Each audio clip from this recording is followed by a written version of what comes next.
Là, c'était vraiment une longue histoire. Je ne sais pas combien de temps on a, mais en fait, la Belgique est le cinquième pays à avoir des relations diplomatiques avec l'Éthiopie lors de la signature d'un accord commercial en 1906. Donc au tout début du XXe siècle, il y avait déjà eu des contacts préalablement.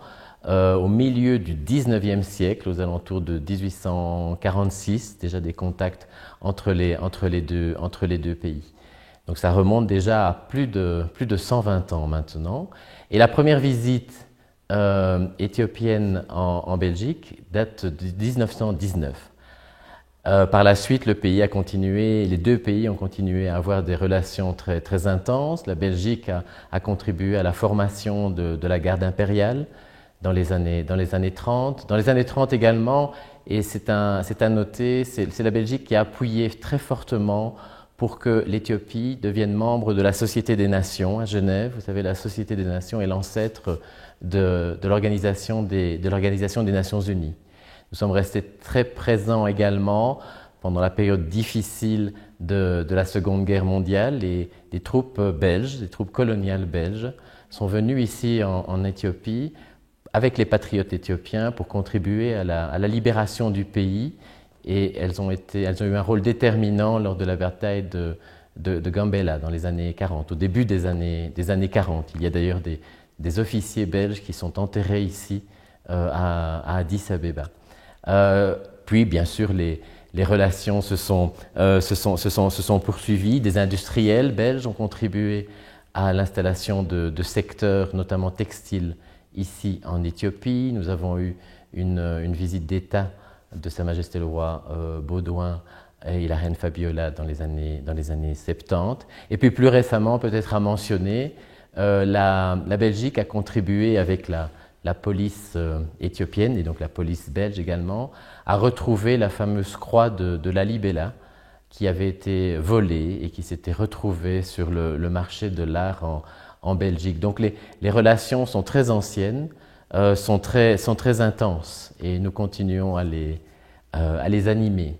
Alors votre deuxième question est plus sur l'actualité, disons, de ces relations entre nos deux pays. Elles se poursuivent tant à Addis qu'à Bruxelles, tant au niveau ministériel, bien sûr, avec des échanges réguliers, notamment à New York, en marge de l'Assemblée générale des Nations Unies, mais aussi au niveau administratif, au niveau diplomatique, avec l'ambassade d'Éthiopie, bien sûr, à Bruxelles. Vous savez aussi que la Belgique et Bruxelles en particulier est le siège de l'Union européenne, comme Addis Abeba est le siège de l'Union africaine, dont nous recevons fréquemment des délégations éthiopiennes à Bruxelles. Et tout récemment, au mois de février, le Premier ministre Abiy était à Bruxelles pour participer au sommet de l'Union européenne et de l'Union africaine. Donc nous sommes dans ce cheminement de renforcement de nos relations bilatérales. Évidemment, il y a eu la parenthèse Covid, il y a eu toujours bien sûr la crise actuelle en Éthiopie, dans le nord du pays, mais là aussi nous sommes très présents pendant la parenthèse Covid. La Belgique a contribué au travers de l'initiative COVAX à fournir des vaccins ici en Éthiopie. Et concernant la crise humanitaire pour l'instant dans le nord du pays, nous avons contribué aussi financièrement avec 4 millions d'euros au tout début de la crise, donc il y a un an maintenant, à 4 millions d'euros offerts à la Croix-Rouge pour venir en aide aux populations locales. Et également, nous avons renforcé notre appui au programme alimentaire mondial avec un don supplémentaire de 1,5 million d'euros à côté de ce que nous offrons déjà. Donc nous sommes très préoccupés par le sort des populations, bien sûr, affectées par la crise et également par la sécheresse actuellement, qui vient s'ajouter à la crise que nous connaissons. Je voudrais peut-être ajouter concernant la crise Covid que nous avons, et nous remercions énormément Ethiopian Airlines d'avoir continué à circuler. Ça a aidé énormément les Belges qui étaient ici pendant la crise sanitaire, mais Ethiopian Airlines a également aidé des Belges qui étaient bloqués dans d'autres pays du continent africain, puisque c'est, je pense, une des seules compagnies aériennes qui a continué à voler pendant cette pandémie. Donc nous sommes très reconnaissants aussi de cet échange que nous avons régulièrement avec les autorités éthiopiennes, puisque vous savez, les relations bilatérales, c'est un dialogue permanent. J'ai encore eu l'occasion d'avoir ce dialogue avec mes collègues de l'Union européenne, avec le vice-premier ministre et ministre des Affaires étrangères Demeke Mekonnen, où nous parlons de tout. Nous parlons également des difficultés que connaît l'Éthiopie. Nous parlons également et nous reconnaissons l'engagement du gouvernement éthiopien, notamment par la trêve humanitaire qui était réciproquée par le TPLF. Il faudrait aller plus loin, naturellement, parce que les besoins sont naturellement énormes. Nous échangeons sur l'évolution des négociations en matière de cessation des hostilités, parce que ça c'est véritablement central, la paix est nécessaire. Nous échangeons également sur des dossiers comme la lutte contre l'impunité, parce que je pense qu'on ne parviendra pas à reconstruire le pays sans avoir une véritable recherche de responsabilité en matière de violation des droits de l'homme et du droit international humanitaire. Donc on est très présent. Pour en revenir au niveau bilatéral, et ça j'irai peut-être un peu plus dans le détail par la suite, la Belgique est très présente au travers de sa coopération interuniversitaire et on est présent dans toutes les universités éthiopiennes et ça depuis de longues dates déjà. Donc nous sommes ici un partenaire, avec l'Union européenne un partenaire privilégié de l'Éthiopie parce que l'Éthiopie est un pays important et en tant que Belgique, nous sommes ici pour y rester, pour venir en aide aux populations, pour contribuer aussi au développement du pays et renforcer nos relations bilatérales dans les nombreux secteurs.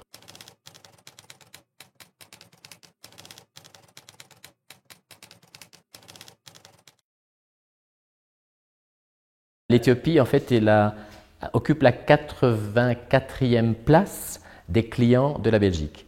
Donc nous exportons Belgique vers l'Éthiopie toute une série de produits, notamment du règne chimique, comme on dit, donc des produits pharmaceutiques. La Belgique est un produit phare en matière de production de vaccins, de médicaments, mais également du secteur industriel. Ça peut être des pièces d'avion, peut-être pour Ethiopian Airlines, des pièces de voitures.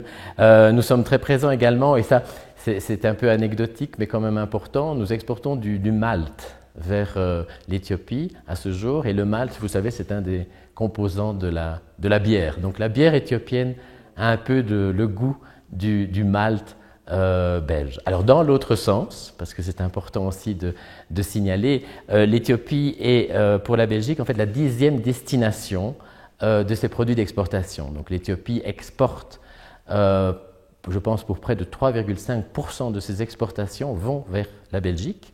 Ce sont surtout, bien sûr, des fleurs et c'est du café, ça vous vous en doutez naturellement. La Belgique est le 3e pays consommateur de café éthiopien sur le continent européen. Donc comme la bière éthiopienne a le goût belge, bien sûr, le café belge a le goût éthiopien. Et cette connexion est très importante et à nouveau parce que Européen de Ethiopian Airlines est en Belgique pour le cargo à Liège. C'est un accord qui vient d'ailleurs d'être reconduit, c'est-à-dire que toutes les exportations cargo d'Ethiopian Airlines, fleurs, fruits, café et autres types d'exportations arrivent en Belgique. Donc c'est pour nous une grande fierté de pouvoir accueillir Ethiopian Airlines en Belgique. Et nous avons aussi des liaisons quotidiennes passagers avec Ethiopian Airlines. Donc ici en Éthiopie, nous avons des investisseurs qui sont présents dans le secteur horticole. Nous avons une ferme horticole pour l'instant. Nous avons également des sociétés présentes dans le secteur textile. La société Ontex, que vous connaissez peut-être, qui est célèbre pour sa marque de linge Count Bébé, qu'on retrouve ici sur le marché éthiopien. Nous sommes présents également dans le marché de la boulangerie. C'est une société leader mondiale belge qui s'appelle Puratos, qui vient de s'installer en Éthiopie pour leurs produits qui aident à la fabrication de produits de pâtisserie et de pain. Ils sont très très engagés sur le marché éthiopien. Et pour conclure sur la présence, disons, des investissements, notre société d'investissement qui vient en aide aux pays en développement, qui s'appelle BIO, a également des investissements à partir de fonds dans des sociétés éthiopiennes. Donc ce n'est pas directement une présence physique, mais disons que c'est une présence financière. Dans plusieurs sociétés éthiopiennes reçoivent donc des fonds de la société BIO dans le secteur médical notamment ou dans le secteur alimentaire. Et là ça se chiffre à, pour l'instant je crois, un peu plus de 5 millions d'euros d'investissement indirect. Alors qu'est-ce qu'on fait pour animer le marché entre la Belgique et l'Éthiopie, pour attirer également les investissements? Je vais être un peu direct aussi. Il y a énormément d'opportunités ici en Éthiopie, mais aussi c'est un marché avec énormément de défis, avec énormément de difficultés. Donc les sociétés qui sont présentes ici, les sociétés belges qui sont présentes ici en Éthiopie, sont les meilleurs atouts, sont les meilleurs ambassadeurs de ce qui peut être fait ici en Éthiopie.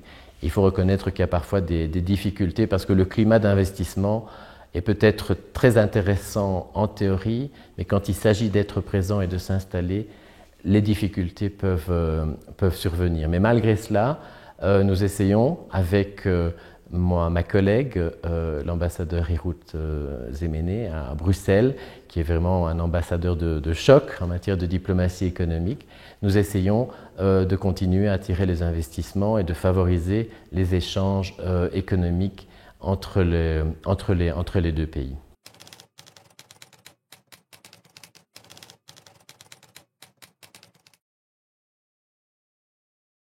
Alors ça, c'est une question très très importante et qui me tient vraiment beaucoup à cœur parce que les relations bilatérales, ce sont naturellement des relations entre pays, mais ce sont aussi des relations entre populations, entre the people to people contacts. Ils sont ici très très importants. Et là, je viendrai aussi avec quelques chiffres ou données chiffrées. Plus de 20 ans de coopération interuniversitaire entre les universités flamandes, en Belgique, avec la plupart des universités éthiopiennes. Donc ça veut dire qu'il y a des interactions qui ont naturellement été mises un peu sous le boisseau pendant la crise Covid et la situation actuelle. Elles ont été un petit peu entravées, mais elles sont là, elles sont présentes. Il y a une volonté d'échange et de construction et de contribuer parce qu'on tire un enrichissement l'un de l'autre au travers de cette coopération interuniversitaire, donc plus de 20 ans. Nous offrons aussi annuellement une centaine de bourses à des étudiants, que ce soit au niveau master, mais au niveau doctorat également, de jeunes Éthiopiennes ou de jeunes Éthiopiens, ou moins jeunes, qui se rendent en Belgique. Donc 100 bourses annuelles, c'est important. Ça a contribué à créer 3 chapitres d'universités belges ici en Éthiopie. Donc l'université de Leuven, l'université de Gand, Ghent, ou l'université d'Anvers ont créé un chapitre pour rester en contact avec les étudiants éthiopiens qui ont été formés en Belgique. Et à cela s'ajoute une association qui s'appelle Etalbel, qui est l'association des Éthiopiens ayant étudié en Belgique et qui regroupe plus de 500 membres. Et c'est véritablement la carte de visite que nous avons ici en Éthiopie de la qualité de notre coopération interuniversitaire, puisque ces étudiants, ces anciens étudiants qui ont été formés en Belgique occupent des fonctions importantes dans l'administration ou dans le secteur privé. Donc j'ai toujours l'occasion d'en rencontrer ou d'en découvrir lorsque je visite ces administrations ou ce secteur privé. Alors, ajouter peut-être un chiffre dans les relations entre personnes, c'est le tourisme. Nous avons, avant la période Covid, plus de 3500 Belges qui venaient en vacances pour découvrir ce superbe pays qu'est l'Éthiopie. J'espère naturellement que que cette situation va s'améliorer post-Covid et que nous aurons un retour à des chiffres aussi importants, parce que l'Éthiopie est un pays de destination touristique. Nous avons aussi, et là c'est plutôt deux thématiques que je voudrais mettre en avant, des ONG, des organisations non gouvernementales qui sont présentes ici en Éthiopie, qui viennent en aide aux communautés rurales. Nous avons Caritas, nous avons Boss Plus, nous en avons d'autres également. Et nous essayons, et c'est très important pour l'ambassade et pour ces ONG, de mettre en avant la dimension genre. Donc le rôle des femmes, le rôle des jeunes femmes, le rôle des jeunes filles dans les communautés rurales, parce que ce sont véritablement des actrices de changement au sein de la société éthiopienne. Nous avons de manière plus ponctuelle organisé ici une rencontre avec les femmes entrepreneurs éthiopiennes qui sont venues présenter leurs produits dans différents secteurs et aussi échanger avec les participants de cette rencontre sur les difficultés qu'elles rencontrent et au contraire sur les avantages qu'il y a d'être femme entrepreneur. Et clôturer ce point sur l'aspect culturel. Nous essayons régulièrement d'avoir des échanges avec des jeunes artistes éthiopiens, que ce soit des artistes peintres, jeunes ou moins jeunes. Ce sont des artistes d'origine éthiopienne, certains sont devenus belges, certains sont encore éthiopiens et ce sont des talents très très prometteurs.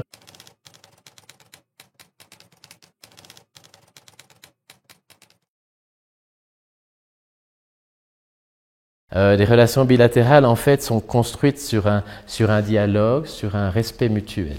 Donc je pense que nous tirons l'un de l'autre en poursuivant ces échanges. Mais nous nous respectons l'un et l'autre, nous respectons nos souverainetés respectives, nous respectons notre territoire. L'indépendance est un thème, une thématique importante et que l'Éthiopie a toujours porté haut dans ses relations internationales. Et donc nous voulons construire sur la promotion et la défense de valeurs, parce que je pense que c'est quelque chose de très important, de défendre des valeurs qui, pour mon pays, sont essentielles, que ce soit donc des valeurs d'état de droit démocratique, des valeurs de défense des droits humains dans toute sa portée. Et nous utilisons le terme droit humain parce que ce n'est pas les droits de l'homme, c'est les droits humains, hommes, femmes, enfants. Nous voulons également qu'il y ait une lutte contre l'impunité. Nous voulons également mettre l'accent sur la gouvernance. Donc dans nos échanges avec l'Éthiopie, et nous reconnaissons les pas qui sont faits dans cette direction-là. Nous reconnaissons également le rôle de l'Éthiopie comme acteur important dans le monde multilatéral. L'Éthiopie, comme vous le savez, a toujours été un acteur responsable dans les missions de paix et de sécurité dans la région de la Corne de l'Afrique, mais bien au-delà. Et donc c'est sur base de ces valeurs que nous partageons que nous voulons construire le partenariat qui existe. Et à l'approche de votre fête nationale, ce sera sûrement le message qui sera répété par mes autorités, ce message de valeur et ce message d'espoir aussi que la paix va revenir bientôt, que cette trêve humanitaire qui était décrétée par le gouvernement, et c'était un geste fort, qui était réciproqué par le TPLF, et c'est également à souligner, se construise et aille au-delà de l'aide humanitaire maintenant, parce que l'accès humanitaire reste une problématique importante, mais permettent véritablement un dialogue qui aille vers des négociations de paix et une cessation totale des hostilités. Et au-delà, bien sûr, comme je l'ai déjà mentionné, lancer ou poursuivre ce que le gouvernement a lancé, le dialogue national, qui doit être naturellement le plus inclusif possible, vu le contexte spécifique de l'Éthiopie, et se pencher, et là c'est un point important pour mon pays, sur la lutte contre l'impunité, sur la redevabilité. Et là aussi, le gouvernement a mis en place une task force interministérielle qui commence à mettre ses activités en œuvre, qui commence à travailler déjà sur le terrain. Mais il y a énormément à faire, je pense, pour répondre aux attentes de la population, parce que je pense qu'il y a des attentes de la population éthiopienne de ce point de vue.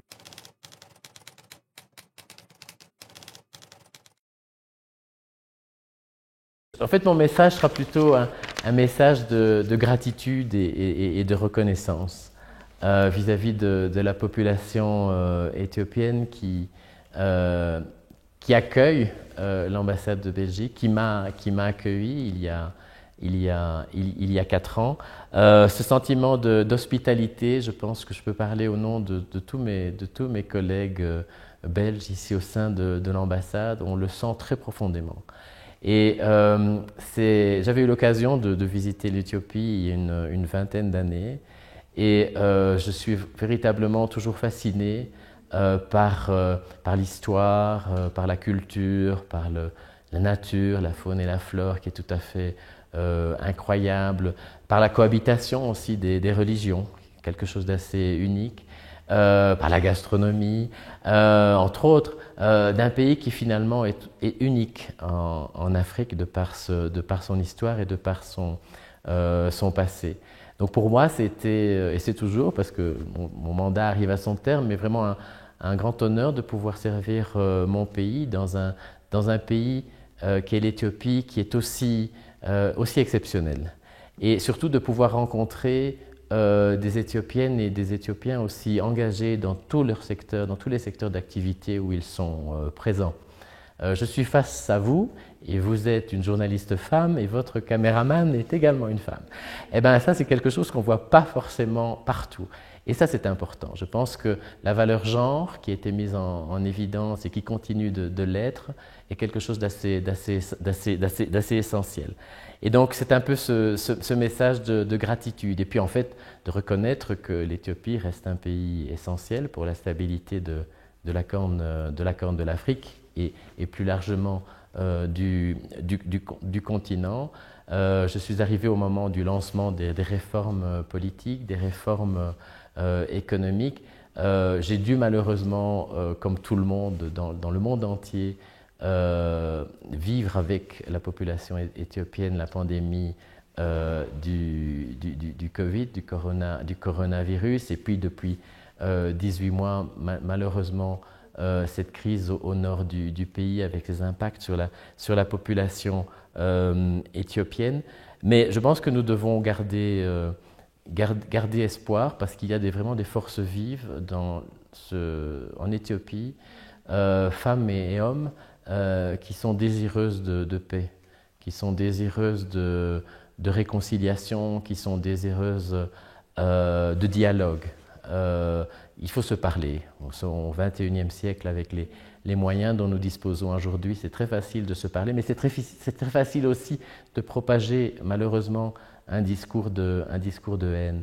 Et donc il faut véritablement que tous ensemble, et nous sommes là pour aider, mais à nouveau, la solution, elle est éthiopienne, la solution, comme le motto de l'Union africaine, de dire que les solutions africaines aux problèmes africains, mais je pense que c'est une solution éthiopienne aux problèmes éthiopiens. Mais la communauté internationale, l'Union européenne et la Belgique est là pour rester présente, pour contribuer à construire nos relations bilatérales qui ont plus de 120 ans, comme je le disais au début de votre interview, et voir l'espoir en tout cas que les souffrances actuelles seront bientôt apaisées. Donc c'est un peu ce message que je formule à la veille de votre fête nationale, rappelant les valeurs dont on a parlé pendant l'interview, mais aussi le besoin d'aller de l'avant, de construire sur l'engagement que, à mon avis, toutes les parties maintenant toutes les parties à la crise doivent concrétiser. Donc c'est un petit peu le message que modestement je voudrais porter aujourd'hui.